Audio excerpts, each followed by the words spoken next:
macam mana cara-cara untuk mengisi borang pendaftaran. So kalau nak tahu cara-cara mengisi borang pendaftaran perkhidmatan kepakaran di MPC, jom tonton tutorial ini. Okey, ini adalah kita punya dokumen pendaftaran. So untuk kita cara-cara mengisi borang pendaftaran, kita kena merujuk kepada dokumen pendaftaran pembekal ni dahulu. So dalam dokumen pendaftaran pembekal ni akan terdapat pelbagai jenis kod program yang berkaitan kepakaran di MPC. Jadi tuan-puan perlu merujuk kepada dokumen pendaftaran pembekal ini untuk mengisi borang pendaftaran kita. So di sini tuan-puan boleh merujuk kepada muka surat 27 hingga 228 di mana senarai kod program A sehingga C ada terdapat di dalam dokumen pelawaan ini. Okey, ini adalah rupa borang pendaftaran ataupun borang E. So kita ada borang A, B, C, D dan borang E. So untuk borang A, B, C, D tersebut dia adalah macam basic punya info. Jadi saya akan lebih fokus kepada cara pengisian borang pendaftaran E ini. Okey, sebab apa? Sebab borang pendaftaran E ini akan melibatkan kod-kod program yang terdapat di dalam dokumen pendaftaran tadi. Okey, so untuk berdaftar kod program tersebut hanya dua benda yang kena tengok, merujuk kepada dokumen pendaftaran tadi dan juga kepada Excel borang E ini. Okey, saya nak ringkaskan yang lain, antara nama syarikat individu ni, nombor pendaftaran syarikat, yang ni hanyalah basic info yang semua orang boleh isi. Okey, seterusnya kepada profil pembekal. Profil pembekal pun simple, nama syarikat atau individu, nama pemilik, alamat surat menyurat, nombor ikon syarikat. Seterusnya kita akan mohon sedikit pengalaman khusus atau seminar yang dihadiri, pengalaman mengajar, pengalaman mengendali projek, pengalaman-pengalaman lain, so kelulusan akademik tertinggi. Okey, semua ini perlu diisi di dalam Excel borang E ini. Okey, kita kembali ke senarai pembekal dan kod daftar. So untuk kod daftar, kod program ni, kalau tuan-puan boleh nampak yang berwarna, ada warna hijau, kuning, so pengendali khusus, penulisan, sekretariat, lawatan dan bidang kepakaran khusus. So dalam ni kita dah klusterkan atau grupkan menjadi satu kumpulan, dan dia ada terdapat kerja-kerja kecil. Sepertinya kalau pengendali khusus, kita ada tenaga pengajar, facilitator, moderator, penceramah. So di dalam ni macam mana kita nak isi kod program yang kita boleh laksanakan. Okey, saya sebagai pembekal, so saya nak isi borang ini. So macam mana? So yang pertama sekali tadi saya cakap kita perlu merujuk dokumen pendaftaran tadi. Okey.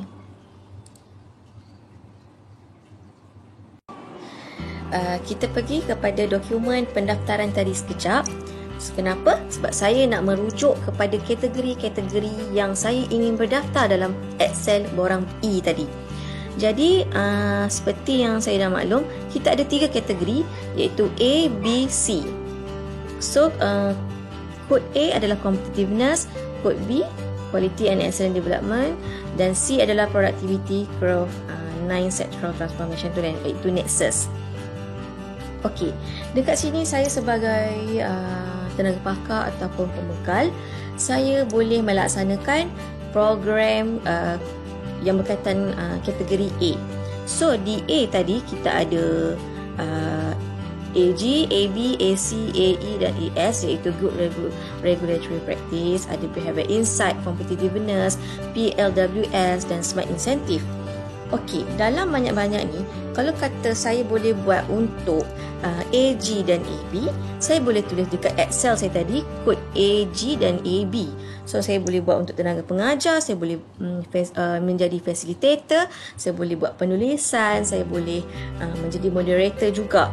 And then Okey, dalam kod AG dan AB ni ada lagi anak-anak yang kecil. Kalau kata saya boleh buat amalan baik peraturan sahaja, so saya akan tulis AG 001. Kalau saya boleh buat impact analysis, saya akan tulis AG 006.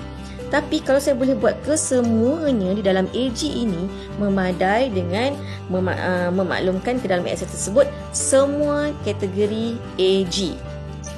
Okey, dan semua kategori AB. Okey.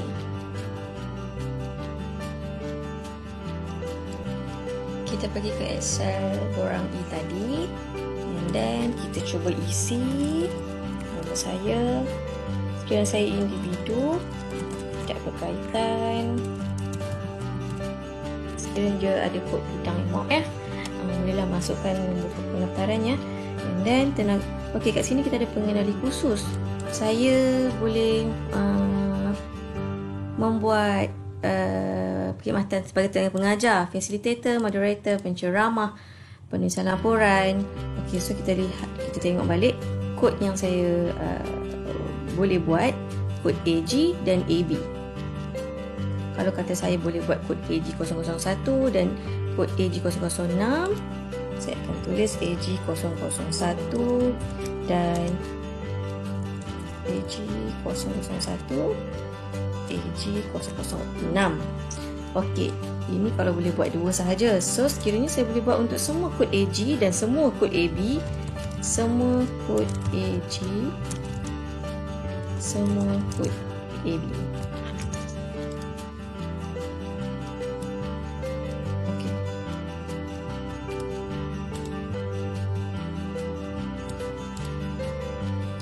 Jadi saya hanya copy paste kepada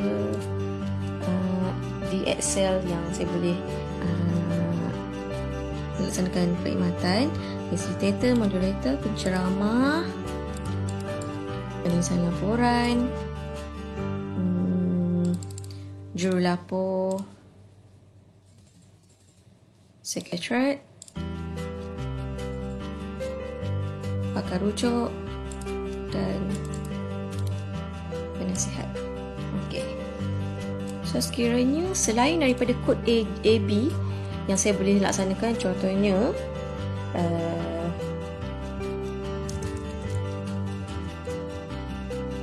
kod B untuk penceramah tenaga pengajar, so saya boleh buat untuk kod B facilitator. Okey, untuk moderator sekali saya boleh masukkan juga. And then sekiranya saya hanya boleh memberi rujukan berkaitan kod C Nexus, untuk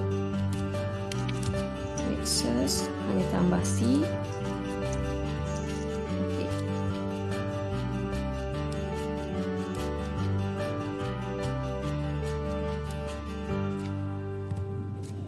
Okey, itu saja.